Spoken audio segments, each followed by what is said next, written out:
Super Awkward Funcast. You're listening to the Super Awkward Funcast. Yeah. Check. There we go. Checking. Your Checking shit now. is Checking it. checked Checking it. You be a bitch. This is the latest episode of Super Awkward Funcast. We already did this song. I thought we were doing a thing. Oh no, I liked that. I liked our check song. It was fun. Checkity. Check. This is Elle Latham, your hostess, with the mostest, as always.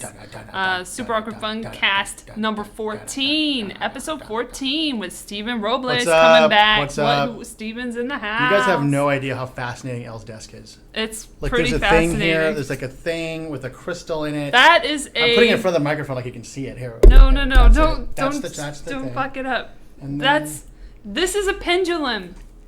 It's a pendulum. And then It is there's a pendulum. charm bracelet with a key on it and That's a from my mother. Don't talk about my mother's and a stuff. heart, and then go inside. Don't talk about my mother's stuff. Anyway, it's a fascinating desk, guys. You should know. And this Then is I have also a flash drive. makeup bag here. It's not a makeup bag. I made it into a wallet. Oh, okay. My mother gave it to me. I put it into a wallet. And also tell you, Elle is a very hospitable podcast host. There's I'm very cookies- hospitable. There's cookies here for I you. gave him Enjoy Life cookies. Enjoy life. Product placement. That's right. These are cookies. They're good. No artificial anything. Fudge, gluten free. Even the box and the carton are not Edible. artificial, and you can eat them. Yeah, Yeah. like Willy Wonka. Mm-hmm. Oh, sorry, I'm eating a cookie. Well, that's what they're there for. And if you haven't noticed, because of the utmost awkwardness in this podcast up, we are going pretty much unedited this episode. Unscripted, So I'm not- bitches. Unscripted, She didn't know I was going to say that. unedited. She knows I was going to say that. It's completely know. unscripted. I know. Improv, bitch. Florbaldarb. Completely Florbaldarb. unscripted. Honky. Yaku. You made me think of SNL when I said honky. I think of Yaku. Yeah, it was With Chris Rock- Richard Pryor Chris Rock's word. and Chevy Chase. Good There's times. no word for white people except for honky. How about Yaku? It's my best Chris Rock I want. Speaking of white people, No, I just dealt with a whole bunch of them right now at the Hollywood Bowl. The traffic. That was like the whitest flood of people. I hate that dude. So bougie. I love that word. bourgeois. Bourgeois. I love bougie. There's no more bougie first world problem than bull traffic. Stupid. Mm-hmm. Ball traffic is the worst traffic. So what are we talking about? Go So on. let's start with Hannibal. I know that you're a Fannibal and I'm a Fannibal. True. So let's get all Hannibal I just and got Hannibal. my arrangements for the Panable at Comic-Con, even though I'm not going. I have agents there.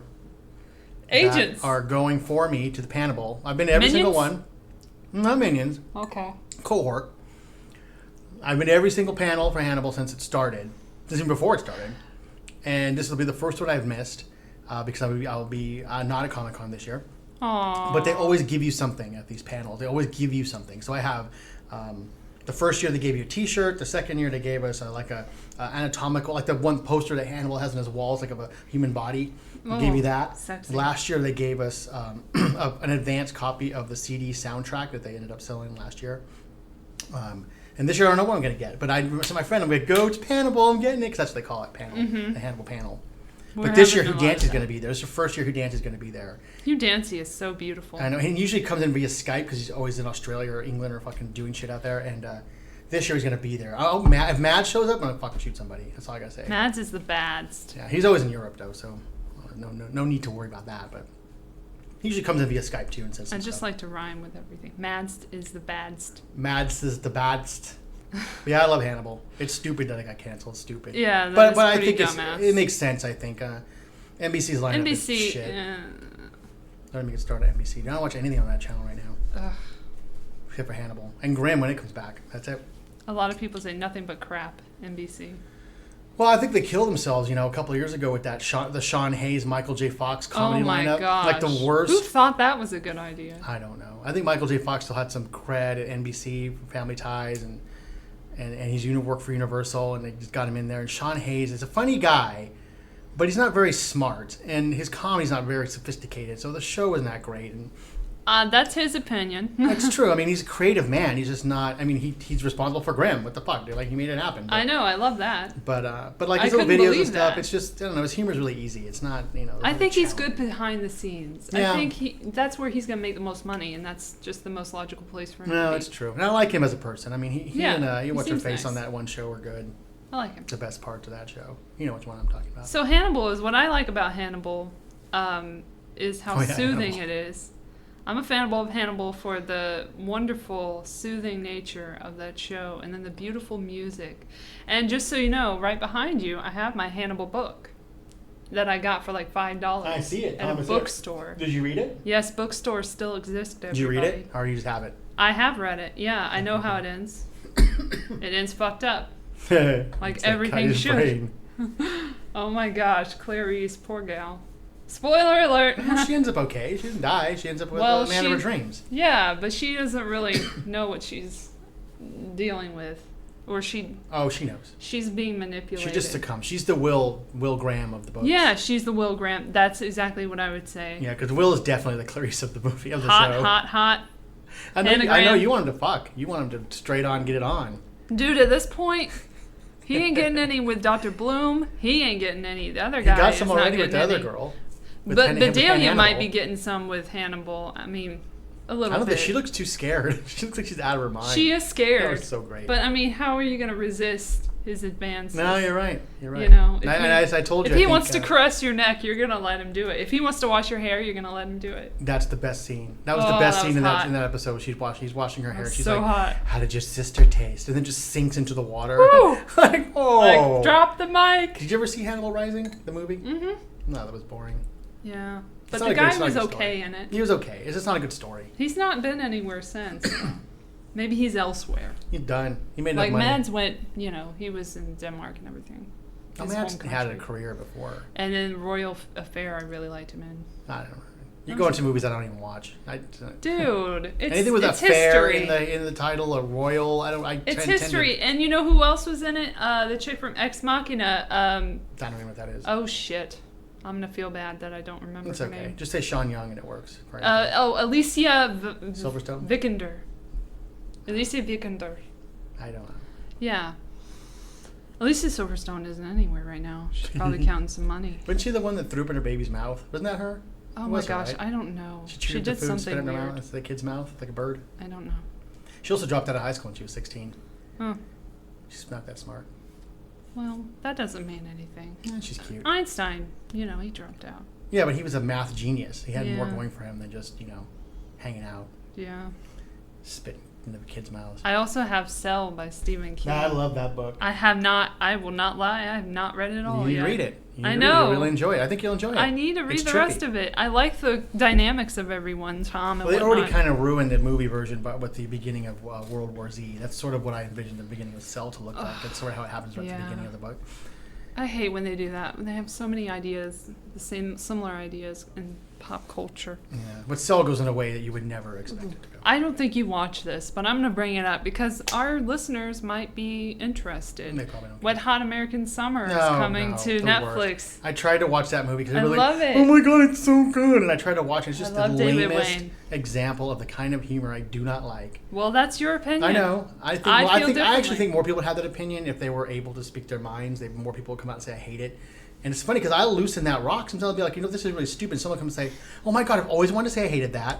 But my friends have said that they would kill me. And I was like, yeah, I know, because I don't give a fuck. Nobody should kill anyone for having Well, they would differing socially opinions. kill them. And it's like, okay. You got to admit when something's bad. You have to be able to admit when something is terrible or wrong, no matter how un-PC like Donald or Trump. it is. That brings us to Donald Trump. Well, I don't have a problem with Donald Trump. Here's my thinking on that.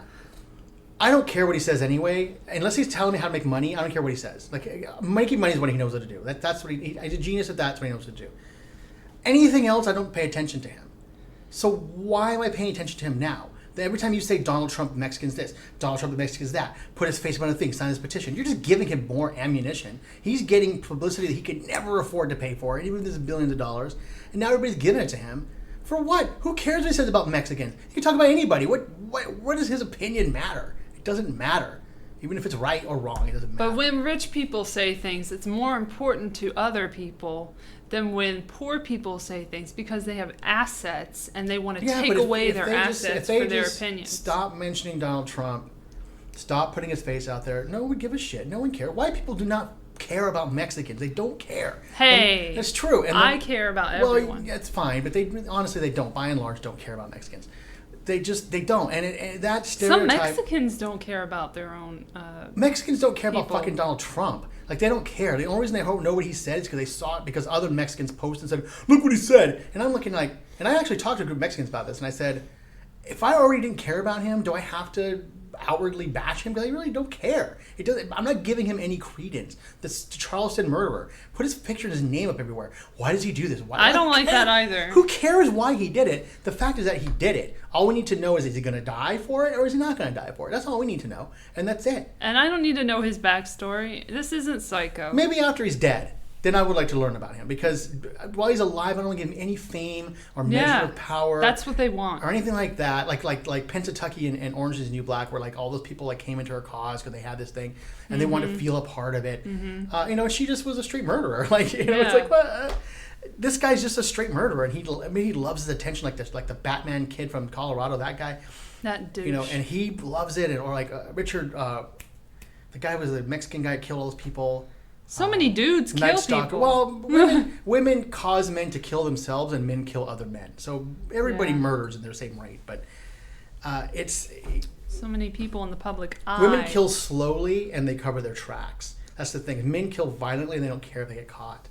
Women don't want to get caught, so they're very slow. Arsenic and old lace. They poison over degrees and years. They don't care. They have plans. They have plans. They do have plans, and then they cry and they get caught. And they're like, oh, all right, fine. All they're going to be like, he abused me when he probably didn't. And they're like, oh, well, okay. Okay. But yeah, I don't know what the original thing was. So Donald Trump. Yeah.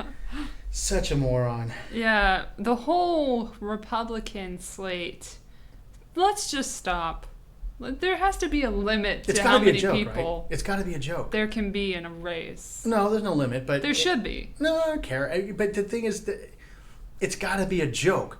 It's got to be a joke. When people come up and say, like Republican candidates for president are saying these stupid, horrible things. I understand they're talking to stupid, horrible people. That's really who their audience is, not you and me. Yeah. But I think it's more tragic that there are people who are going to listen to that. That's a tragedy. It's not the candidate. I agree. It's the constituency. That's what boggles my mind is right. that there's so many people who can't think for themselves. And again, it's another case of like if Bobby Jindal says something. It's creepy. Then why does the lib media go out there and just start putting it everywhere? Yes. We don't need to know what he's saying because we're not going to listen to it. Libs aren't listening to that stuff. And I consider myself a liberal even though I'm not really a liberal. I don't like mudslinging or anything like that. But if it's justified, like I would rather libs mudsling their own candidates. Like that makes more sense to me. If you're supposed to be the smart party, you're going to pick apart Hillary Clinton and say, these are the things she's done wrong. These are the things she's done right. And this is why you should vote for her in spite of all these things she's done. Look at this stuff this other guy has done. Put it in a basis of fact, and then let people decide. There's no reason to pick, and the libs are even bad. They'll make fun of Chris Christie's weight or Donald Trump's hair, or but then they get pissed off and people make fun of Hillary's fucking mutt face or her crazy hair or giant butt. Like people make fun of that. And they're like, don't pick on Hillary. I'm like, well, then don't pick on that guy. If you're going to call names, the other guy's going to call names. That's just the lowest form of I just think discussion. That's so childish. It's not something that people who want to represent the country shouldn't be acting. I mean, Hillary was a dog. Okay, she was cute when she was younger. She's ugly now. I'm not afraid to say that, and I will still vote for her because I think it's important to have a woman president. I think it's time. And for me, that's usually not a good enough criteria to vote for somebody for president, but everybody else sucks. Bernie Sanders is a fucking nut jobber, and now he's aligned with Cornel West, which makes it even worse. And I kind of like him. I kind of think, well, he says everything people want to hear. I don't know if he has the power to back it up, but he does. Telling people what they want to hear doesn't make you a good presidential candidate. Anybody can say that stuff. I can sit here and tell you everything you want to hear and deliver nothing. So I feel like he's kind of. He's sort of the way those independents are, where they'll say cool stuff and they'll be like, "Oh yeah, and abolish the government." Okay, then you're done. Libertarian, you're done. You had it. You had me up to the point of abolish the government. Now we're done. But Bernie Sanders, he seems like a cool dude, but I honestly don't. I think he's stepping into a nest of vipers that he has no idea like what's going to happen to him. And he's like kind of an everyman, except a way smarter everyman. Well, in a way richer everyman, in a way whiter. Richer everyman. and whiter and smarter. Right. Well, and been around a lot longer. About smarter even. I mean, he has the ability to identify things and articulate them, but does he have? I have not yet. He's smarter than some of the Republicans. Maybe. Well, they get the votes. It's not that difficult. They have the money. They control. They seem pretty smart to me. But he doesn't seem like he can fall through anything. I've seen no plans from him. I've seen no stable. This is the number crunching of what we're going to do to fix this problem. He's going to say, "Oh, we need to save Social Security." Okay, so how are we going to do that? Oh, I don't know. Okay, well, great for you. But put it out there, lay it out in a plan that's coherent. Because so far, the only thing I've seen... Don't you think it's a little early for that? Like 18 months away? No, because he has to step ahead of the crowd. Right now he's just rhetoric. It's all rhetoric. There's nothing substantial. But don't you think that in that regard, when President Obama was first in the race for the president back in the day in 2008, don't you think that he made a lot of promises and he didn't have as many plans at that stage, and then later on he became but now we see how many libs ended up hating Obama because he couldn't follow through on any plans because it doesn't. That's what I'm saying. Bernie Sanders, I don't think, has the ammunition or the real deep knowledge of the government the way it is, the horrible, corrupted, corporate-driven way that it is right now, that he can't just step in and be like, "We're going to stop doing that." Because I bet Obama had the same plans. I mean, he was like, "I'm going to step in and I'm going to pull every troop back from Iraq. I'm going to legalize gay marriage. I'm going to make don't ask, don't tell. I'm going to abolish that." And he stepped in and they were like, "Oh yeah, boy, you think so? We got 50 years of white history behind us here and corporate interests. There's no way, boy, no way. We're going to throw you some bones at the end of your shit, but nah, you have to bow to us because we'll put your kids in the hospital." The truth is, the president does not have all the power. There you go. Well, no, there are people behind the scenes. I watch Veep. I don't know if you've seen Veep. No, not since Patton Oswalt. I had to stop when I saw his. But she was the POTUS for a little while. Yeah, I know. I know the story.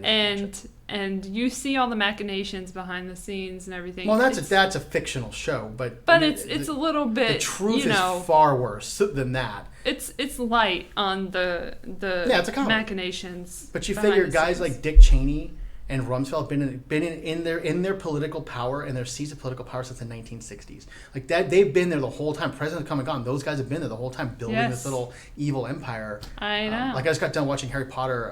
Harry Potter we're thing. talking about Harry Potter. Well, I know, but I just got done watching it, and what I like about it is that it follows a route of sort of how when the bad guys win and what happens after that, right? So it's like. Number 5 is very much 9/11-ish, and then the rest of it's sort of like Patriot Act-ish, where it's like the bad guys win. And I believe the bad guys in this country won in the 1940s. When Eisenhower left office, the bad guys won. The empire began to build itself at that point. So 60 years on, they've had 60 years to build up this evil empire and to trick the American public with advertising and media and learn how to manipulate everything so that way people don't... Like, gay marriage is a very important issue, but there are huge things going on right now that deserve our attention as Americans, that gay marriage will always kind of be there.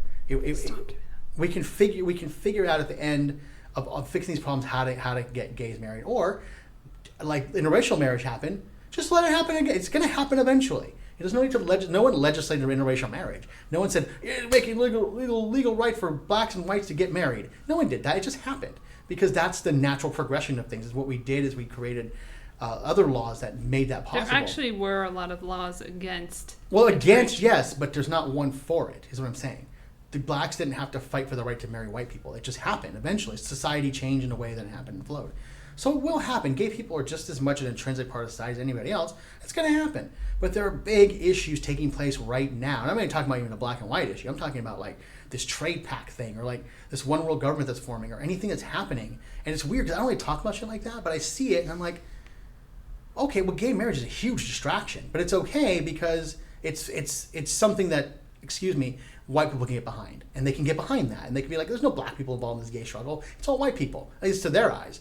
So it's the black struggle continues to sort of trudge along, and it's sort of been shunted to the side now with the gay marriage thing, which is great. Again, great thing. I believe everybody should have the right to get married to whoever they choose, but I also believe that people should not be blinded. I believe there still are black gay people. Oh no, I know there are out black there. gay people. But when you look on television, they're showing you the gay rights. Have you seen one black couple getting married yet? Or has it been all old white men? Have you seen the face of it in interviews about black people talking about gay rights? No, it's been either the crew-cut lesbians or the little cardigan-wearing Vermont gays that are coming out on TV and talking about being married. It's not about the black struggle. And it sucks because I do see a lot of my black friends coming out and perpetuating the stereotype of the black homophobe. And it sucks because I saw a guy today, like, I'm not going to do a rainbow picture because I don't want people to call me gay. I mean, it's great for them, but I don't want people to think I'm gay. And I'm like, and then he's like, well, yeah, and then a guy wanted to get a fight with me because he called me gay and I want to fight him. And I was like, why would you want to get in a fight over that? Like, unless you're have a problem with gay people, that's the only way you can get a fight. I was like, it is sad that you perpetuate that stereotype because I know plenty of young black men who are not homophobic, but they're not very vocal about it because they're afraid their family's going to say something. Yeah, about that it, is the thing in friends. the community that, yeah. Well, Mexicans too. I mean, you know, I'm Mexican. My Mexican brethren are all very conservative, gay-hating people. The Catholic people are very gay-hating people. And even though the pedophilia is... well, pedophilia is a forgivable sin. Homosexuality is not. Yeah, right. But it's sad, you know. So you see these people coming out and talking about the gay rights thing, but it's again in the scope of it. It's like Hamlet. You have this story that's so monumental, taking place with like 10 people, and then at the end of the story, everybody's dead, and then the enemy comes marching into the castle, and it's like, what the hell happened here? And suddenly everything peels back, and you're like, what were they even concerned about these people for? Speaking of dead people, R.I.P. Jon Snow. And he come back. He's come back. Come back. Yeah, he's coming back. He's coming back. Yeah, he's coming back. Exactly, whatever that. But R.I.P. old Jon Snow, because I'm sure he's not going to be the same. I like to say R.I.P. to all the bandwagoning Game of Thrones fans more often than not. The Jon Snow fans. We'll see you later. We don't need you. What, me? I'm not one of those. But you don't watch the show just for Jon Snow, whether you like him. No, I skip him sometimes. I'm not even going to lie. I like his story's fascinating. I like his story and Daenerys' story. And I hate Melisandre. I like her character because she's the only true magical character in that show. I mean, she's magical, but she's a total bitch. And I like Daenerys. I like the fact she got to meet Daenerys Tyrion. Is cool. Tyrion is awesome. I like that union. Varys of is them. okay. I like pretty much all the subplots. Sam's is pretty cool. Cersei, I thought, that was crazy. And I didn't know what to expect because I hadn't read the books. So when I saw the Walk of Shame, I was like, damn. Damn, people are going to be happy about this. Yeah, it's going to be another Joffrey thing. Like, everybody's going to be like, yay. They weren't, though. They were too. You know that's what I thought. But that's an example of what I'm talking about when people are afraid to speak their minds. Yeah. Because some PC issue is going to come along, people are going to hate them for it. But I think I'm actually pretty happy that wasn't really a big blown up thing. Because nobody came out and said, "Oh my God, this is awesome!" Like if a dude had come out and said, "Holy shit, that's awesome!" Strip her down and fucking embarrass her, he would have got the shit from the fem PCs because it would have happened for him. And it's like, but no, that character's despicable. Like they talk about rape on that show. I'm like, it's the medieval fucking times. They raped people. Sex was a weapon back then. Yeah. It wasn't looked at the same way. Marriage was rape on a daily basis. But people, that's how they conduct themselves. And it's not historical. I'm not like, who was the one that thought was historical? There was a guy, a rapper, who thought it was a real life thing. I forget. But maybe Snoop Dogg, I think, when he was like, "Oh man, it was horrible back then." I'm like, it's not real. But at the same time, there's still certain conceits that happen there, and gender roles that are played. And, people are really losing their sense of whimsy and imagination. That's the bad byproduct of this PC revolution, this new Puritanism, is that we're losing the fun. It's being drained out of our lives again by the same people who work in this business. Who want to make it fun. Did you? Oh, that reminds me. Another person apologized for a joke, and that just fuck that. That's bullshit. I'm sorry. Should never apologize for comedy ever. It wasn't like you said it for real. Unless why do you have to apologize for a joke? Unless you pulled a gay person with faggot. If you were just really berating that's them one thing. In terms of hatred, that's not comedy. That's so what happened? Tell me about this. I'll say it's Hedwig the Angry and the Angry All right, Itch. Tay Diggs is playing Hedwig. I saw that. Not yet. In July, but right now Darren Criss is playing him. Okay. Her. Sorry. And see, I said sorry, but I meant it really because I actually fucked up. It's still a dude. But he's not going to walk away a woman. He's going to be in the character of Hedwig. he said an improvised joke about Caitlyn Jenner, and heaven forbid anyone That's the worst. say anything about Caitlyn Jenner That's or Bruce Jenner, as he refers to Because really, who her. are you insulting there? A transgendered person or a crazy mentally ill person? You're really insulting two different people when you make jokes about Caitlyn Jenner. Because Bruce Jenner, as the inside person, now correct me if I'm wrong, because I'm not sure. I didn't really look into it, but he still has wiener, right? That's none of my business, but he yes did or no? say so. Okay, he hasn't had. You know why he can't get the operation? Because he's mentally unstable, and you have to pass a series of psychological checks to be able to get your wiener cut off. I have heard about that. And he's never going to pass it ever. And so, this guy's always been mentally unstable. Okay, always. He's never been a normal person. Great athlete, not a normal person. So I don't understand why this excuses all of that behavior. You're still mentally ill. Not this guy. That's why I kept saying. People are like, "What do you think?" I'm like, not this guy. This is not the guy to be the role model for this. This is not the right person. Because the first thing I see is an Entertainment Weekly cover story with a little thing that says, "Wow, how much is her book deal worth?" That's what I'm talking about. Do you know that the creator of satellite radio is a transgendered female? Do you know that? Right? Martine. She was a man in the 60s, had a kid, converted completely to a woman, transsexual, had the operation, came out, invented satellite radio, is the creator of Sirius satellite radio and XM satellite radio. That technology is due to her. Now I call her her because she's lived her life as a woman very quietly from the 1970s on, has a child, but you don't see her on the cover of Entertainment Weekly. You don't see her on the Or Wachowski, like when Lana Wachowski. Alana. Perfect example Lana. of someone who, like Heather asked my roommate, asked me the other day, she's like, why is they just the Wachowskis? Why is nobody on and on about Lana Wachowski? I said, because she didn't do it that way. And she's a good looking woman too. It turned out to be a good looking woman. Yeah. You know, and it's like, she doesn't go out there and espouse it constantly. There's not this big, huge push for publicity because this is the way she wanted to live her life. And when you do things like that, the more you push it out there, the more cheap it gets. And I look at Caitlyn Jenner and I think, this is cheapening the cause. This isn't winning over anybody. It might convince a few people who think, hey, you know what? If I dress like a woman, I'm going to get that attention too, right? The pretty girl syndrome that a lot of guys have, where they want to be treated like the pretty girl.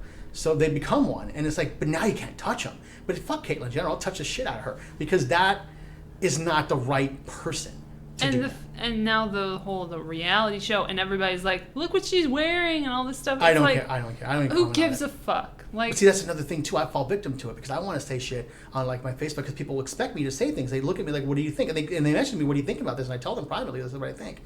But I can't go public with it because if I do, the PC police are all up my ass because they don't listen to logic, right? You know what they remind me of? You know the pictures of the women like the 1900s where they have like the full neck dress with the long black frock and the little straw hats with the hair tied up. You know those people with the little prohibition signs on? That's what these people remind me of. And it's funny because they would never invite that comparison. They're like, oh no, I'm not like that. I have pink hair and crazy fingernails. Like, why would you compare me to those temperance women? I said, because that's what you are. You're trying to tell people how to think and live and do and eat and breathe and listen to what you want. And your opinion doesn't fucking matter to me at all. It's zero. It means zero to me. You could die tomorrow and it wouldn't matter I think at all. one of the worst things about society in general is the whole thing about embarrassment or shame.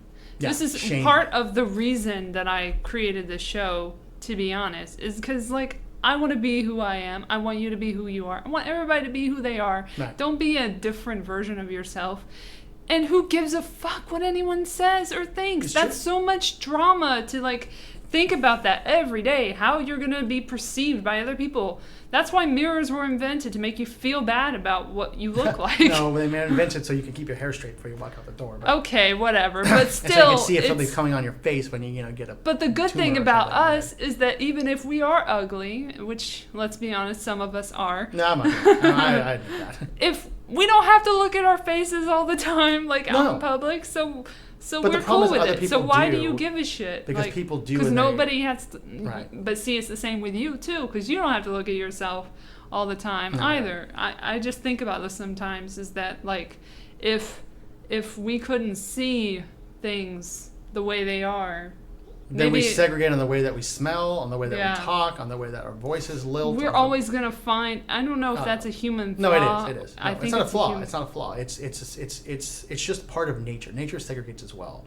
So when something happens in a pack But I'm of not animals, talking about segregation necessarily. I'm talking about or embarrassment and shame. No, that is about definitely a human thing. What you do and how are you perceived in a certain way. Well, that's because usually people that are shaming you are ashamed of something within themselves. Or they see you doing something they wish they could do, and they have to tell you that it's wrong. And nobody can tell me what I'm doing is wrong. Nobody can tell me what I'm doing is wrong. Maybe when I was religious, God could tell me, but he can't do that now. So, nobody can tell me what I'm doing is wrong because I can look into somebody's life and find something they're doing wrong too. But I don't care. Live and let live. Yesterday I was at a restaurant. That's what I feel. Right. Yesterday I was at a restaurant with Heather, and we're sitting outside, my roommate, and she looks behind me. She's like, "Oh my God!" I was like, "What?" She goes, "That person just walked by and stole the tip off that table." Like, we're sitting on an outside cafe. And I said, "Oh, well, where do they go?" She's like, "Oh, they're over there." So she's like, "I'm gonna go tell somebody." I said, "Well, what is that gonna accomplish?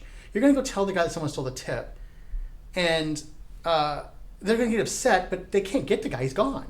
Maybe he's home. Maybe he needs that food to eat. You don't know." I said, "If he was going around stealing those tips off all the tables, then maybe I might say, hey, that guy, he's right over there." Like, I said, "But he's gone. Do you see him anywhere?" She's like, "No." And she went and told the guy in the restaurant anyway, and they were like, "Thank you, whatever." But no, what does that accomplish? Pointing out things don't matter to you, don't accomplish anything. He didn't kill anybody. He took $5 off a table. It happens. It fucking happens. But when people start pointing fingers at you, trying to tell you how to live your life or what's right and wrong, they don't realize how hypocritical they're being. And it's a weird thing. And I honestly think that's a human thing because animals don't give a shit how they look to other animals. No, but animals will ostracize and separate other animals who are not performing in the pack as they should. But that's like performance based. That's not. Well, but that's the equivalent. So the equivalent, they don't have emotions and reason like we do, so they can't do it that way. I mean, it's a uniquely human thing because humans are the only people that have this thing. So yes, by that it is. But animals will not humiliate necessarily, but separate animals or females that can't bear young. They'll separate them out from the group and let them starve in the wilderness, or cubs that are too many cubs. They'll leave them behind and they will. They'll do their thing. Yeah. But the way I look at it is people, we're part of nature too. We're part of nature. It's not like we're separate from nature. People look at man and nature. We're not. We're the same. We're just the same part of it. So when I look at things like global warming or deforestation or the extinction of animals or whatever, I think we're performing nature's duty. Nature's like, there's too much of this thing going on. There's new things happening. You need to adapt. I need to adapt. Everything needs to happen. So we're going to send the humans up to do their work and just to clean the planet. And if that means changing our atmosphere to accommodate different species, then that's what's going to happen. We're doing things the way nature intended us to do them. We're not fighting nature in any way. Nature controls us. We're fighting each other, though. Well, we're fighting each other, but that's nature. But that's also the nature of humans. That's when there's too many, we kill each other off. That's what has to happen. You can't just have immortal people and have people giving birth and being immortal for their whole lives. That's the way to kill the planet. But the planet ain't going to let us die. And the planet will kill us off. We're like white blood cells. Right, so something comes down. There's too many fucking elephants. Oh, why is this rhinoceros? It doesn't have a function on the planet anymore. I'll send my white blood cells in to clean this thing up. And we look at it, we have compassion because we're humans, and we'll say, well, that animal's extinct. But maybe that's the way it was supposed to be. Just like Darwinism applies to everything. Survival of the fittest. If these rhinos were meant to survive, they would be able to think and act and behave the way they would evolve this way to be able to. Maybe the next generation of rhinoceri or whatever, will have the capacity to be sentient and be able to look at us and say, I don't want to die. Okay, don't kill me. I'm smart, right? So that's why I tell my roommate is like, well, my cat, like I'll play with my cat with a string, like he can spin around and put him in a bag or whatever, and like he plays, right? She's like, you're going to tire him out. He doesn't like that. I'm like, he keeps coming back for it. I said, when he can come back and say, Steve, I don't like that, then I'll say he doesn't like it. I said, because he's going to adapt some way to tell me that he doesn't like it. If I pull his tail, he's going to turn around and scratch me. That's But if I put him in a bag and throw a treat and watch him run around, he gets out, he goes back in the bag, and he waits for the treat again because he likes it. It's something he enjoys. He plays. But I think people are just, another part of the planet. Yeah. Speaking of the planet, I don't know how to segue this. That's all right. Just go right in. Emmys are coming up soon. I don't even follow that at all. What's going on with that? Okay, so there's a lot. Who are your favorites in the Emmys? My favorites. You're gonna disagree because you don't watch it. Those shows, but yeah. Outlander. I really love Outlander. I don't disagree because I just haven't watched it. I love Outlander. It's amazing. And Tobias Menzies in order. Not in order, but Tobias Menzies, Katrina Balfe, I think that's how her name is pronounced, and Sam Hyun should be nominated for drama categories. Yeah, but who's going to win? Because they're not going to win. So let's just put Outlander out. So who's going to win? Right? Who's going to win? I think the one with the best chance is Tobias Menzies because he has the hardest job. No, you're talking about a show no one watches, though. I'm talking about But he has the hardest job because so they have an Outlander's Emmy just for the show. He's going to win. But he's never going to because he fake raped somebody. So like the rapist. Yeah, with a dude too, right? Yeah. With Sam Hyun, Hyun, yeah, and his character Jamie, poor Jamie. Okay, so let's pretend that the Emmys are real. What other shows that people are really going to vote on are people going to win? Obviously, Veep is still in the running with Julia Louis-Dreyfus as the comedy category, and also Silicon Valley is. No, what do you think about Orange is the New Black moving to comedy? Orange is the New Black as a comedy this season will work because. You think so? Because this season was funnier than most. But was it strong though? It wasn't as strong as most, but it was funny. So I think it can work as a nomination. I don't think it will win. I think we'll see some pity Emmys coming out of Orange is the New Black this year. Yeah, maybe I think nominations, but I don't know. I think we'll see a pity Emmy. I think we'll see one either for Crazy Eyes. They really seem to the critics like Silicon Valley right now, and it had a really good season. Yeah, it is male driven. Yeah. I watched an episode of that. It was alright. It was funny. As long as Girls isn't nominated, I'm fine. It's the worst show. That does not need. It's the safest bet, though. It's the safest vote you can give as. But Modern Family has a safe bet. Yeah, but they've gotten their accolades. Everybody on that show that's been nominated has gotten their awards. So that's the way I look at awards. I don't look at awards as what's better. I look at what's more politically correct and how people are going to vote. Like I think about, I look at these things. The reason I think Outlander's not going to win is because no one's going to watch that show. And it's not they are watching. Well, they're the watching show, it, but the and thing they're is promoting that it. There's other shows above it that have more political clout that are going to be nominated. And like fucking Mad Men is probably going to sweep all the fucking categories. I watched maybe 4 episodes of that at the beginning of it. I'm so sick of the pretentious. It was just a bad show that I think it's against the man-eating chicken, where it's like, do you know that man-eating chicken? Do you know that? Why would I know that? Well, because it's a popular analogy. Never heard of it. So back in the old days, in the geek show, they would say, hey, pay $10 and see a man-eating chicken. Ew. And so they would be like, oh, cool, like, man-eating chicken, expecting a chicken that would eat people. But you go in there and you pay the $10 and you go in, it's a guy sitting there eating a plate of chicken. I know. All right, that's what. Okay, well, I could figure that out from the whole thing. Right. So, but the thing is that because the people that went in there and paid the money don't want to feel like assholes, the guy tells them, well, now go out and tell your friends to spend $10 to see the man-eating chicken. Don't tell them the secret. Just go tell them.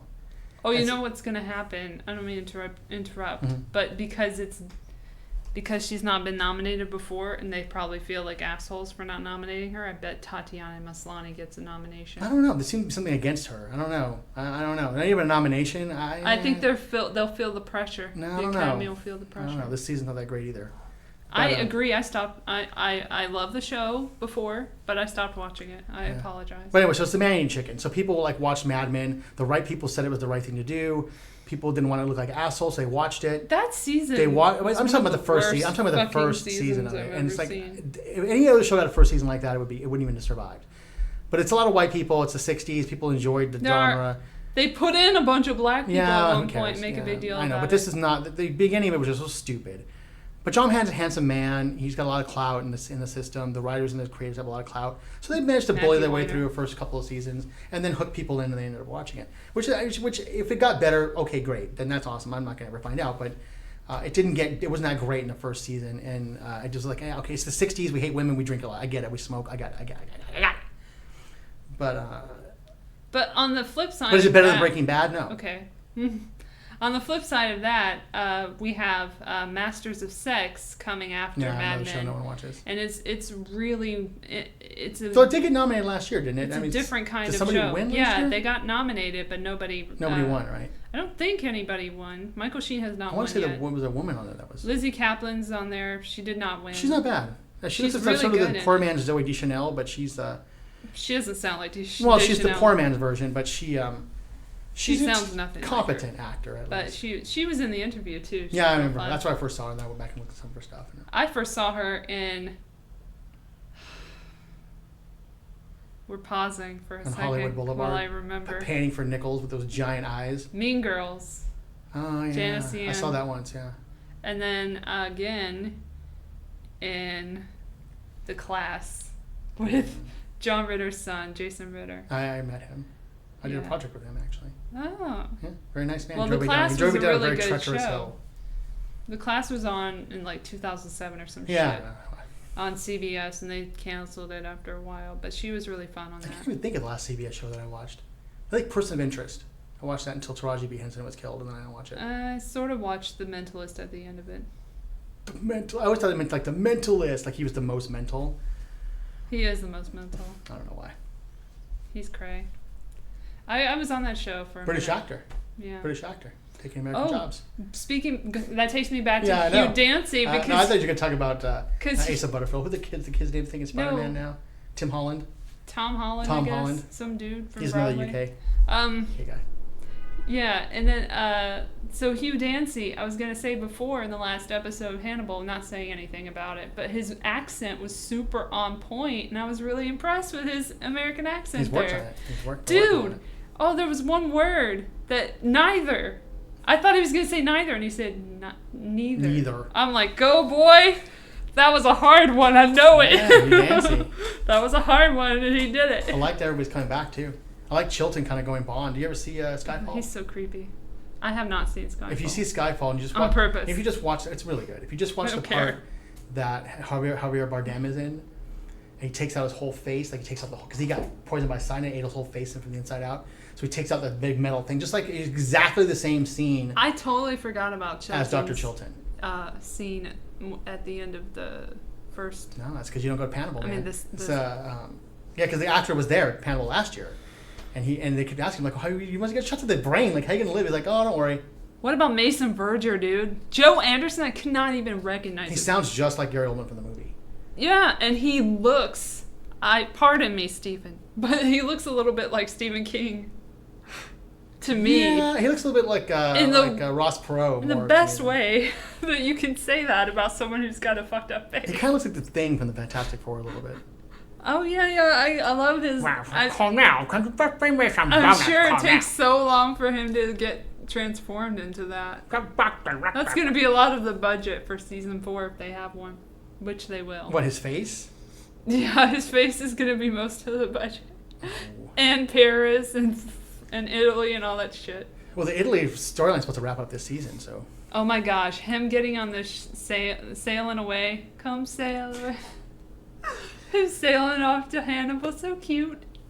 Aw, sweet. Did he take a dog with him? I don't know. I think I remember he had to have a dog with him. Right? He's got to have a dog. There was a dog there, I think. He can get in Johnny Depp trouble taking the dog to Australia.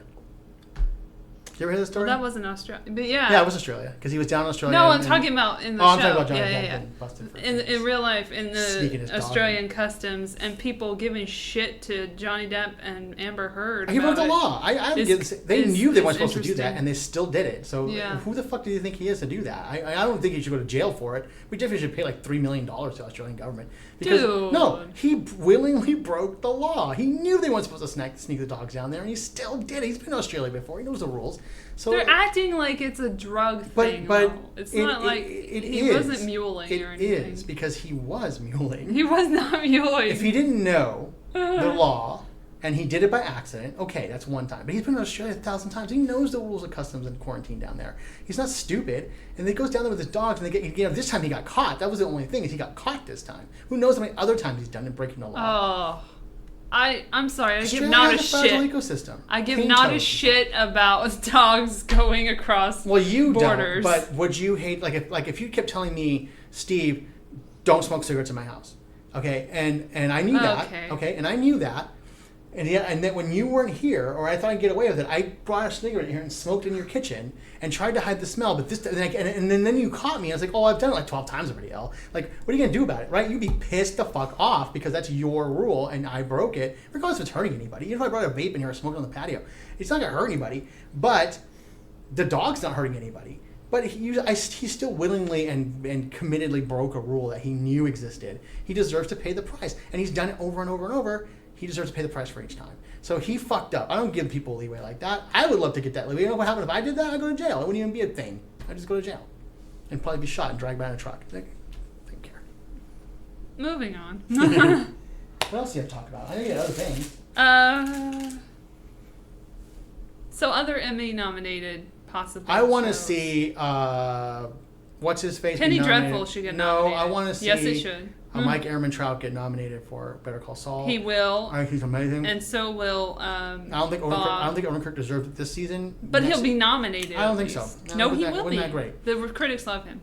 Well, I like the show, but really, I mean, No, they loved him. They nominated him. I think if for Mike hadn't Critics' Choice. if Mike had never come into that show wouldn't have made it. You know what I mean? Stop. If Mike was in that show, the show would never have made a second season ever. Mike's episodes in those shows are the best episodes, almost the best episodes, almost Breaking Bad level. Are you ready for Jesse to come into the picture? Right, like at season the end 5? of the season? No, come on. It'll be at the end of the season. Come on. They'll want to put it out there. Oh, I guess he would come in with Emilio, maybe. Yeah.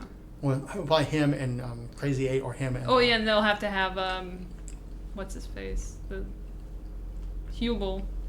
Hubel? No, Hubel didn't become Saul's bodyguard until later on. But they're going to have him on when he turns into Saul. That'll be a while, though. But... Let's hope Bill Burr doesn't get real famous. Because Jesse does mention... Bill Burr will get real famous. Just kidding. It's a Jesse joke. just mentions meeting Saul once in Breaking Bad. So, like before he brings it to the wall. And even then, it's kind of just because Emilio got into prison and Saul got him off. Or got arrested. So, maybe we'll see Jesse in there. I know we've got ways to work it in. I think the chances of seeing Walt anytime soon are like slim to none. Well, they said not next season, but maybe in the slim fourth to none season. Right now. Because, like, that's too early. But we don't there's even nothing know. you could do, yeah. Saul isn't even there yet. I mean, we got to see Saul come out. Swinging. Saul good, man. I like that. I never even picked that up until they said You're it. such a loser. You didn't get it. Well, no, I didn't. Who cares? Like I say that all the time. One calls. Call Saul. Whatever it is. That's all. I don't remember it. Better call Saul. Yeah, Better Call Saul. And then I get it confused with One Call, That's All. And then I put it together. One call, that's Saul Goodman. No, it's Saul all good, man. Yeah. It's all I good, say man. that at work. I would say that at work to myself. One call, that's all good, man. Yeah, I don't know. Maybe that. Oh, okay. And then Penny I Dreadful. But if haven't watched anyone it would, yet. people really need to see Penny Dreadful because Ava Green is one of the best actresses of our generation. I like the first. I think I'm going to watch the second season when it's done. She will definitely be nominated, but then the other people, I don't think so. I don't know. Josh Hartnett probably has no chance, and I love him, but I still don't think enough people watch that show. I don't think he has a very good chance. I don't think enough voters watch that show. I think Billie Piper will get it because she's cute. She was from Doctor Who, and she really brought it this season. Yeah, but she wasn't the favorite. She's not the favorite companion, though. But she ain't. I'm not talking about Doctor Who. I'm just saying that's where she's from. They know her. She's popular. Yeah, but she's the companion of like the worst doctor. Well, not the worst, but like the least popular doctor too. But I'm saying like she played this character, the Bride of Frankenstein, and she knocked it out of the park this season. See. I mean, the creator should have seen that awesome has a lot of speech friends. she gave. He has a lot of clout, and he's like super gay. So who's super gay? The creator of that show, the creator and head writer. John Logan. Yeah, I saw. See, I didn't know that because I don't care. If you saw him in the panel, no, I saw him in the panel last year. He's just super gay, and he's real interested in inserting gay elements to everything he does. So that's a good political move. Like that gets people to watch it. It doesn't get people to watch your show as long as they're aware of that. It could because that just bolsters everything you're saying about the good performances, about the production values, the story, everything like that. No one's going to notice it, but you put some political clout under it, then people get to notice. And they won't even just read the little breakdown sheet on it. And be it's like, not just political stuff. I didn't say it was just. I said it bolsters all of the other things you're talking about. Yeah. If you have that clout underneath. No, I think the acting is super. Sure, but if you don't have the clout, then no one. And the directing, the cinematography is aces. That's fine. The sound is really good in that show. No one cares about that stuff, though. Voters I'm saying the atmosphere really is great. I think you're right. I think Mad Men's going to dominate this year. I think everything's going to be shut out because of that. Because honestly, that finale was so boring. Well, I kind of hope. I mean, but it's been on for a while. Let's just put it in I don't care. Sopranos let's put it in was on subjective for a term. while, and I didn't give a shit about Sopranos. They swept their Emmys Sopranos. in their last season too. So did Breaking Bad, and these long-running shows, they sweep their Emmys in their last year because people feel like they owe them something. They put a lot of money into that Emmy campaign, and so people feel like, hey, oh yeah, okay. Meanwhile, Hannibal get nothing. No, and they haven't got nominated either. It's BS. But it's you think about Lord of the amazing. Rings. Like Lord of the Rings movies got nothing in their first two, and then the last three they heaped on all the awards because it deserves as a film. It did deserve all those things. But see, Hannibal got canceled. Well, again, I feel like it was a setup. I feel NBC set them up to fail because they put them on Thursday. Yes. Which is a prime advertising night. They should have moved them to Friday. Well, they should live on Friday because Friday advertising rates don't matter. Because I know. what ends up happening is you have a show that comes on at 10. You have the People go out on Friday. The local news comes on at 11, right? The local advertising called affiliates. The local affiliates sell I know all. what affiliates okay, are. right. Maybe your listeners don't. So the affiliates sell advertising on the local news. It's the only place they can do it and sell local advertising. They make money. If you have nobody going to the local news, you have nobody watching the commercials, you have nobody buying anything. So a show like Hannibal moving to the 10 o'clock Thursdays, which is like ER property, even in the summertime, is never going to flow with the affiliates. They're not going to. And then with the new show Aquarius at the same time, which has similar. Well, that's on Fridays too, right?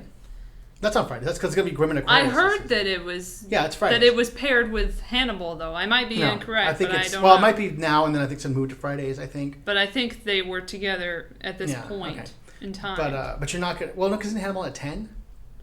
Do not ask me. I don't watch television. Yeah, me either. So You're talking to two people who watch it on the internet. I watch. But you put it there, No Thursday idea when prime anything time comes slot. on.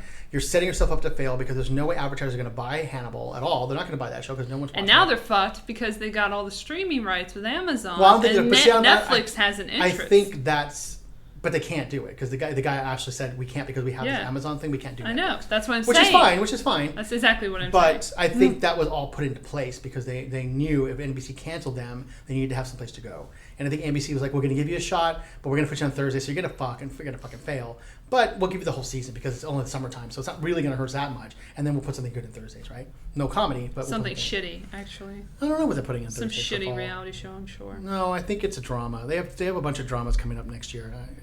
I like Blind Spot. That preview was pretty I good. don't know what that is. There's a preview for the show Blind Spot that's coming on in the fall. No, I don't watch TV. It has, Sif from Wait, what's it about? Thor. It's about monsters? I forgot her name for a second. I don't know her name. And I've taken pictures of her and I forgot her name. Is it about monsters? She's got tattoos all over her and she doesn't know where she came from. It's kind of like Memento? sort of. And then also a little Jason Bourne because she can kick ass and Like the stuff. Longest And she's Goodnight. like a weapon and they use her and all this shit. That's going to fail. But if you saw the preview, you would think a little bit better about it. No, just the idea it's going to fail. But if you saw the preview, once again, you can't. Yeah, judge I've seen those. I've seen it, Born the Identity preview. and Longest Goodnight, and I've seen But if you Memento. haven't seen the preview, you can't really judge anything. No, I'm just telling you, if you brought that into my desk and put it in front of me and I read that pitch, I'd be like, nope. Well, that's not all it is. It's more than that. No, but it's, I'm but sure it's also, if you put but Lost it's, out but there. politically, again, female driven. But if you put Lost out there, or I'd Alias. be intrigued by that. I'd be intrigued by Alias. Alias, yeah, really? I'd be intrigued by that. Especially at the time it came out, there was nothing like that on TV. So yeah, I mean Nikita kind of, but I would be like, okay, yeah, this sounds like a good idea. And Jennifer Garner, bankable, nice movie star, would come and do TV. That's cool. And then you have like Bradley Cooper's in that show, and more cookies. No, I mean Alias is good. Lost is interesting. It's like people get crashed on this island and weird things happen. I'd be curious to see that. But another thing where somebody's a sleeper agent and. Did you see this show? Did you ever see John Doe, by the way? No. He's now on, he's going to be on the Legends show. Legends. I'm horrible at this. Oh, the Legends of Tomorrow, the spin-off. That looks really good. He's going to be in that because he's one of the dudes. Okay. He's a bad guy in the Flash. The Flash. Talking about Captain Cold? Yeah, Captain Cold. Yeah, the guy from Prison Break. Yeah, and the other guy from Prison Break is in there too, which is pretty awesome. Oh yeah. Wentworth Miller. The reunion, yeah. And for some reason I can't remember the guy's real name who played John Doe, but John Doe was a really good show, and it didn't last very long. No, it didn't. It didn't really make too much of an impact, but it got him on the map, and he got Prison Break for it, I guess. And that show lasted 3 seasons. And the chick who was in that was from The Profiler. Is that the name of it? I don't remember. They're all the same to me. Something P. Something on CBS. Something with a P in it. Some procedural. some misogynistic, or not misogynistic, misanthropic genius. Oh, do you remember Murder 1? No. Okay. You watch too many of these murder shows, though.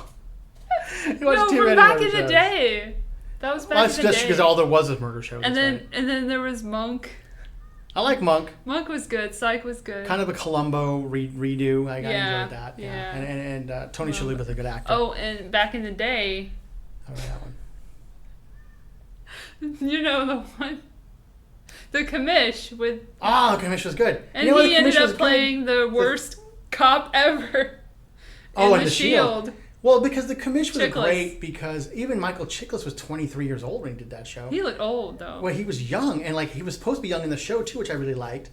And that show had a lot of heart, you know. I always saw him as old, though, because I was young. Though. Well, because he was in a position of power, and so he would want him to be older, but he was supposed to be like in his 30s in that show. Dude, I used to watch Dragnet, too. I'm not even... Like, Yeah, Dragnet. Dude, I'm old. The new one or the old one? The old one.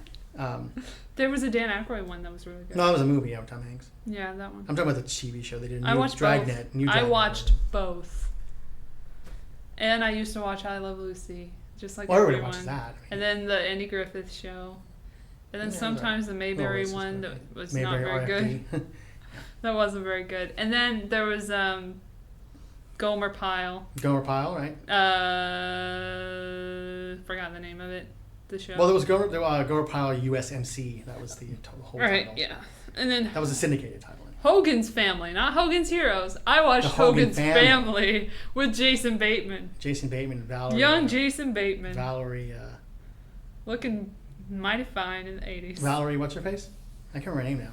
But she got fucked up on that show and they killed off her character. I enjoyed that. That's what I enjoyed about it. Bertinelli? Because it was called Valerie's Family. And then she died in the show.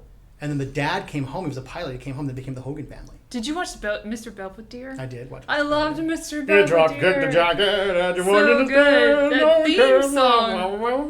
I like Bob Uecker. That theme song was the best too. Oh, that was good. Well, do you remember the butter episode? I can only think of that right now, where he was doing a commercial for butter and he had to keep eating it. It was so disgusting. Mr. Belvedere's gay, right?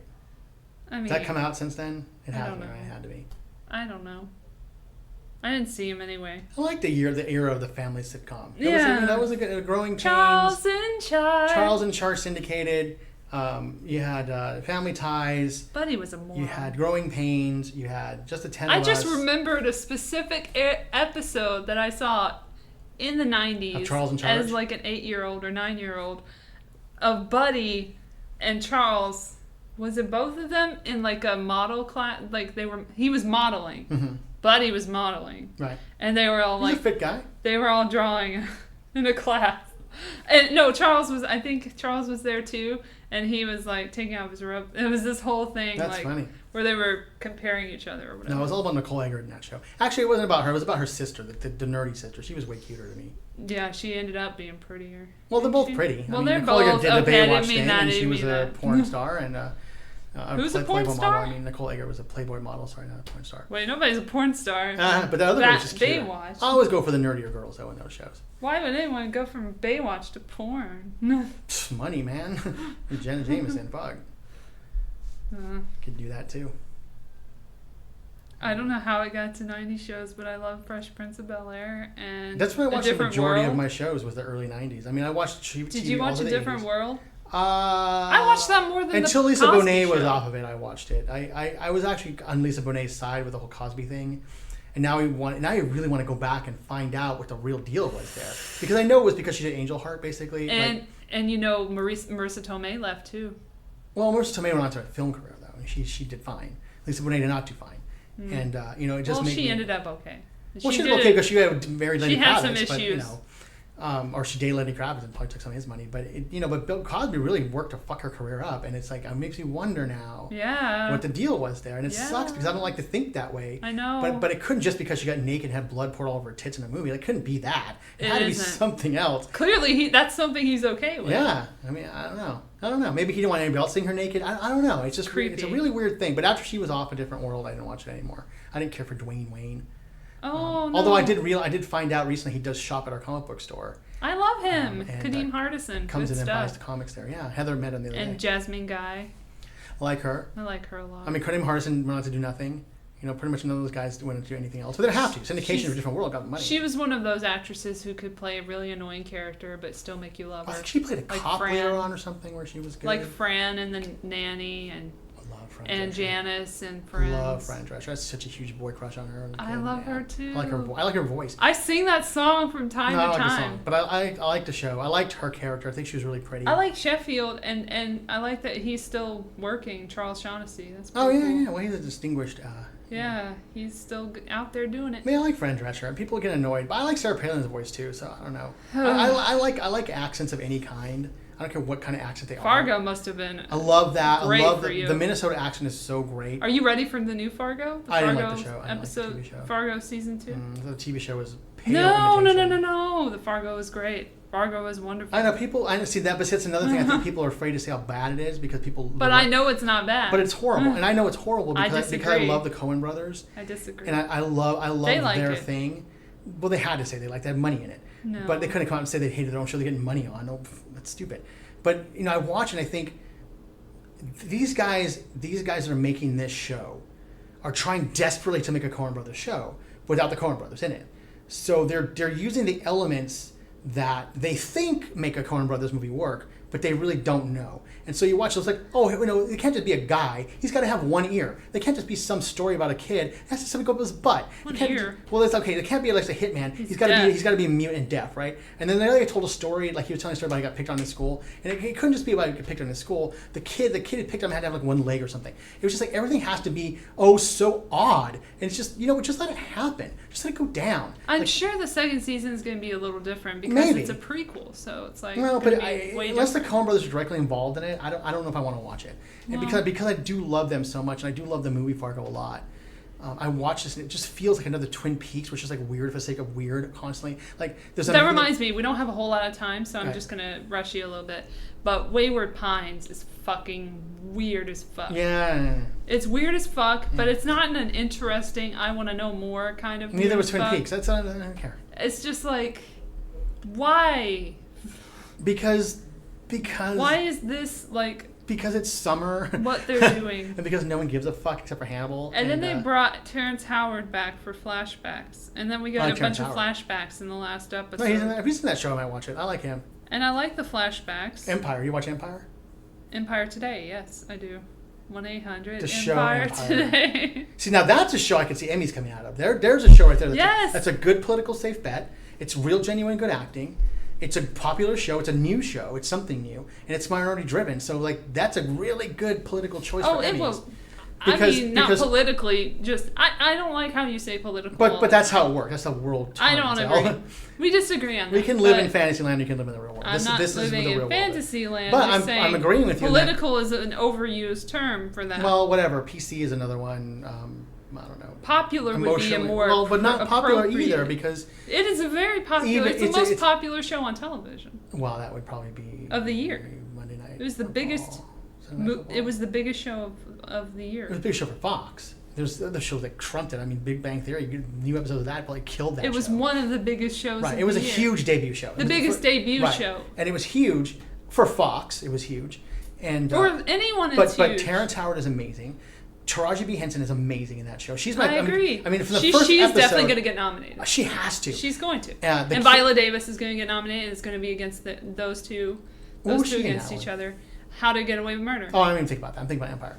But I'm saying that they're going to be up against each other. I think How to Get Away with Murder's award it's just survival. Which is going to be interesting. Well, it's a survival for a second season. I think they got a second season. They're from the movies, and it's good to see like movie actresses. Is it or is it not? I mean, there are still actors that have dedicated their lives to television. Because TV is really good now. I'm saying that the medium is really good. It's almost like what they think about Broadway when it's like you have a Broadway show that has I know what you mean an actor that. in it. Like Helen Mirren just won a Tony. Well, Helen Mirren's a theater actor from Britain. She's not a movie actress. She's a theater actor from Britain who came and did movies. Scarlett Johansson won a Tony. Scarlett Johansson. So a lot of people had a problem with that. Alec Baldwin's in a show, and he's a theater actor. Like if Halle Berry went on Broadway, people would probably have a problem. And I love Viola Davis. Don't get me wrong. And I haven't seen How to Get Away with Murder, but I did predict it to be the only one of the new ABC shows to survive, and it was. So I knew all the other shows were going to fail. You tell me all those other shows, I'm like, those shows are all going to fucking fail. Manhattan Love Story, no one gives a fuck about Manhattan. No one cares. Done. Don't talk about stuff. They don't care. Still the ABC show?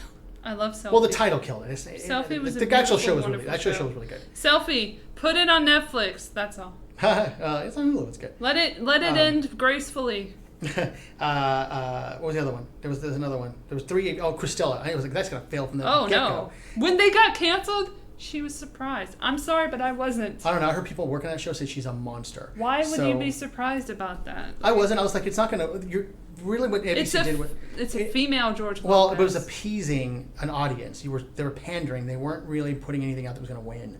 So it's like this was just a show. It was a horrible script too. Well, of course it was. And like I said, I heard that she was a monster on set, and like I couldn't get past 10 minutes. Well, I just knew it was going to fail. I'm like, it's a pandering thing. You're just, okay, Mexican women, well, let's do this. And they already had Ugly Betty, which is great. And that did a great job for them. Like, if you're going to put a show out there for diversity's sake, at least make it worth watching. Well, like, Fresh Off the Boat, right? Okay, so I looked at that, and I thought, the title's going to kill this show.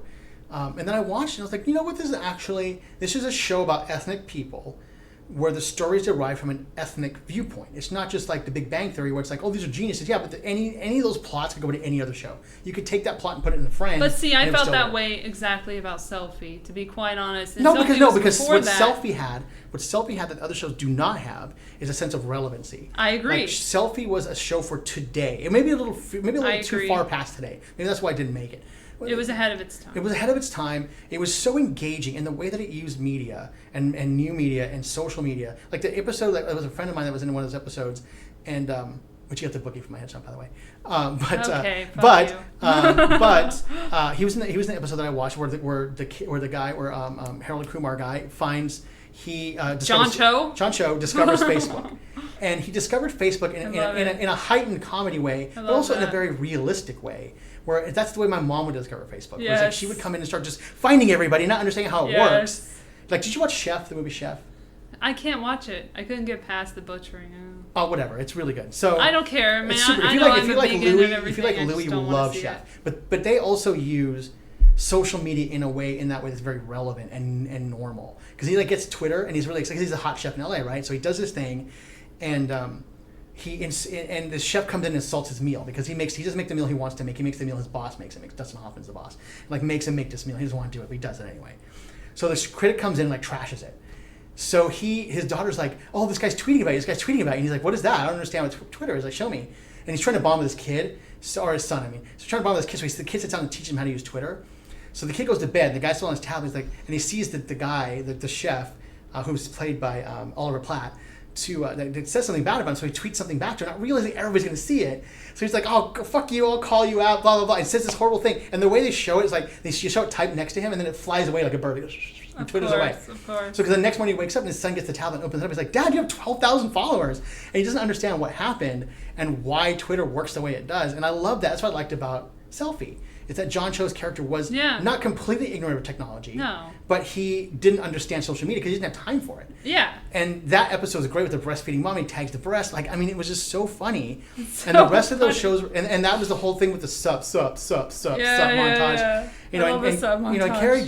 Karen Gillian and John Cho are real actors, and they're not necessarily movie actors, but they're movie caliber actors in a show like they that. were expensive. Let's be honest. They probably got points at the back. I don't think the salaries are probably no. I don't think that's necessarily the issue, but I think with getting distribution, with getting somebody to pick up the show, I think what was failing them in that, or Emily Kapnick, the creator, in finding somewhere to put the show afterwards.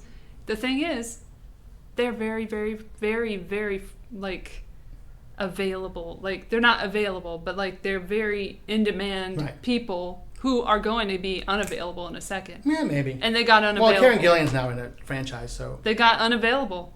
So, it's like... Oh, what's John Cho doing? We have to get back to them again. He's doing some little things here and there. But he's still available for TV. He could come back.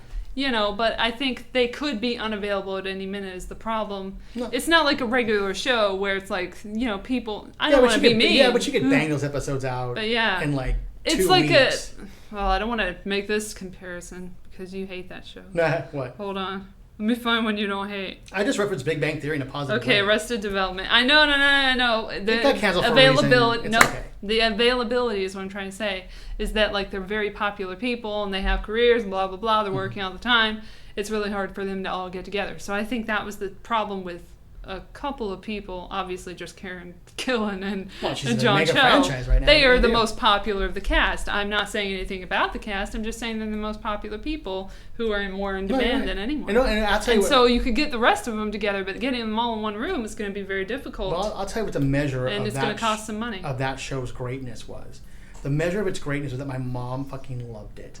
And my mom hates TV. A lot of people love that show. My mom hates TV. We're still fighting for it. And she loved Selfie. And I remember she was like, but she refused to DVR it and she refused to watch it later. So I'm like, this is why the show gets canceled, Mom. But she But she loved it. She's like, oh my God, it got canceled. Like, I love that show. I'm like, right, it's a good show. Hashtag save selfie. Come on. And I should by all rights hate that show, and it was really good. And I know. I gave it, and I do give shows a chance. I appreciate you not hating a show I love. I usually don't hate on something else. I give it a chance first. And I'll try to watch. There's always a few things. Julia Roberts and anything I won't watch. And I've given that enough chances. I don't need to know. I've eaten I know how you feel about Julia of that Roberts. food to know it makes me sick. You feel the way about Julia Roberts that my mother feels about Celine Dion. Yeah, but what's Celine Dion doing? If you don't want to see Celine Dion for the rest of your life, you don't have to. I mean, in 1999, 2000, my mother hated She wasn't in any Celine shows Dion. or anything. She's not, I don't know. She had a Titanic at that point. Yeah. I love how we both try out. I just watched that movie again because I only saw it in the theater when it came out. James Horner. And I watched that show again, the movie, and it's actually a really good movie. And I have it. Yeah, it was on Netflix. Yeah, I watched it, and I was like, well, I'm going to watch it without any of the hype and just watch it as a movie.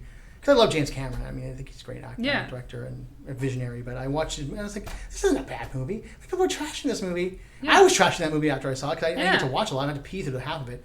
But a lot of good stuff. But I was like, this is actually a Kathy solid Bates, movie. for shit's sake. I mean, she's Kathy so great Bates, in it. Leo DiCaprio's really good in that movie. Francis. I mean, Billy Zane, everybody in that movie. Professor McGonagall's in it too, isn't she? I don't know if she's in that movie or not, but it's really great. But it's, I've been doing that a lot lately, watching movies now as an adult that I saw as a younger person. And I want to see Flight of the Navigator and see if I like it as much. I had a friend that lost that part. He lost the lead part last. He went to the final two and he lost to that kid. Noah.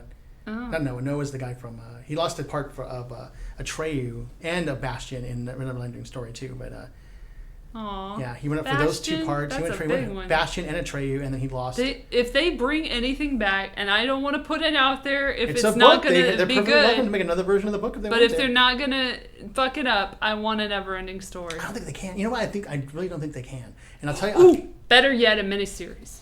The miniseries would be good. Miniseries, yes. Because you know what I really want to see now that all this is happening? Because now they're doing a show, and I know you haven't watched it, but it's called Jonathan Strange and Dr. and Mr. Norrell, which is one of my favorite books of all time. Sounds horrible. Oh, it's so... But no, it's like Harry Potter meets like... then I don't want to see Downton Abbey. It's like magic. It's like there's a magician. Magic existed in England, and there's an older magician who is an actual magician. Then you have all these people who just like study magic, and they don't want to do it. So this guy shows up, he's tired of magic not being respected in England, so he shows up, and he's like, I'm going to do some magic for you guys, but what I need you to do is you guys need to stop calling yourselves magicians and make me the only one. And he's like this, but it's cool because he's like a smart guy, but he's like really pompous. So in the meantime, there's this other guy, Jonathan Strange, that's Mr. Norrell. Jonathan Strange is like a wild magician. He just realized that he has magic. So he starts to do it, and it becomes this very interesting, well the book is really interesting, but the show becomes a very interesting story about these two magicians and the way that they use magic in England. It's very high production. Okay, it sounds a little prestige-y a little bit. It is. But it's not that way because they're not stage magicians. They're real magicians. They're real magicians. They're wizards. Okay, good. I like that idea. No, they're real wizards, and the magic is very like nondescript, except when it's big. Like sometimes they'll do big magic, and it's really good. I think you would really like it. Like it seems like the kind of show you would like. That's why I was surprised you never read the book because the book seems like something you'd like too because it's very dense. It's got a lot of history in it, and it's not a book a lot of people have read. So in America, in England, it's huge. Okay. Anyway, so that show's on. But if they can do something like that, where they're doing like a 12-part adaptation of that book. Now, I want to see that treatment for Harry Potter. Like, real quick. It is probably not going to happen. They should make... The movie it? Yeah. They already did a miniseries for it, though. That's why I'm like... No. I don't like that book anyway. And I'll tell you why I don't like it. I like all the way to the end because I don't like monster books. And at the end of the book, it's a monster. And I don't care for that. I'd rather have ghosts and scary clowns than monsters. So the story's hard because there's a monster at the end of it. It's kind of ridiculous. Something like Super 8 where it's like... It starts off really good and it just gets stupid. But I think it was not going to be too good anyway. I think it was going to go more the way that Scream whatever the hell it is. Well, those movies aren't too bad. The Scream show that they have on MTV is going to probably go. It's a bunch of teenagers being that's what the killed off and stuff. I'd like to see some really good books. But kids is one thing. But teenagers, I'd rather see kids get killed. This is gross. I know. I'd rather see kids get terrorized and killed than the teenagers because I haven't seen as many kids get terrorized and killed in movies that I have as teenagers, and that's such a trope. I just watched a movie where the kids got murdered horribly. Oh man. I don't know. I remember what it was now, but they get murdered. We'll talk about it later. Yeah, I have to remember what it was, and people come in to see them just dead. They're like, oh. Okay. On that note, let's dead kids. Let's end the show on a high note. Where can they catch you on the social medias? Social medias, I'm on Facebook.com. World Animation Designs is my photography site, and graphic design site is pretty much where my business thing. Twitter, I'm at WDP Dixon. That's the World Animation Party, which is a show I no longer do, but it's still there. I bet the only thing that's going to be pulled out of this thing is my comments about homophobic black people. What do you think about that? That's my prediction.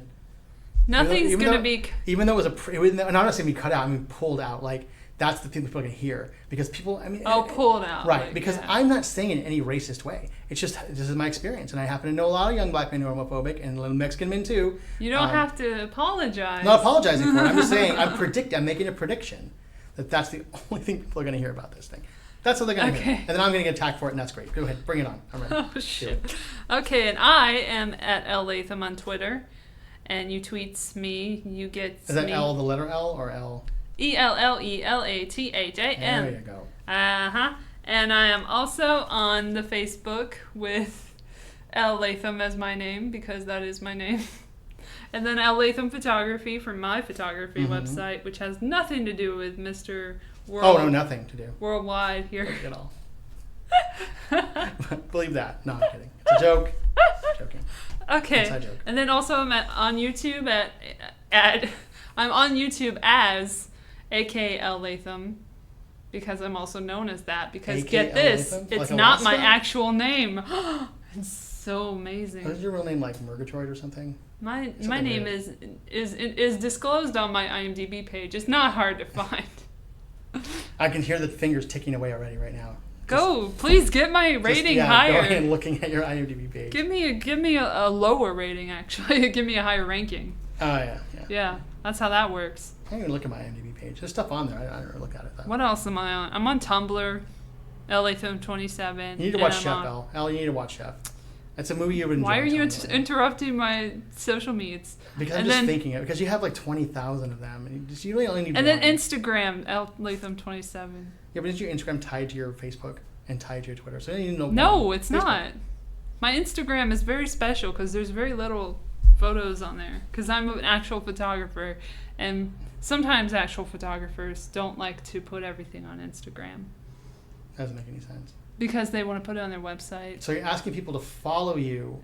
That you're a photographer. I'm not asking who's on Instagram, be followed. But you're putting it out there so people will go there and I'm just click saying, follow. you know, I have some cute pictures. They're don't put any pictures on it. But they're pictures that are not photography based. They're like just fucking around pictures. Right. So I don't feel that's an appropriate area for people who are real artists.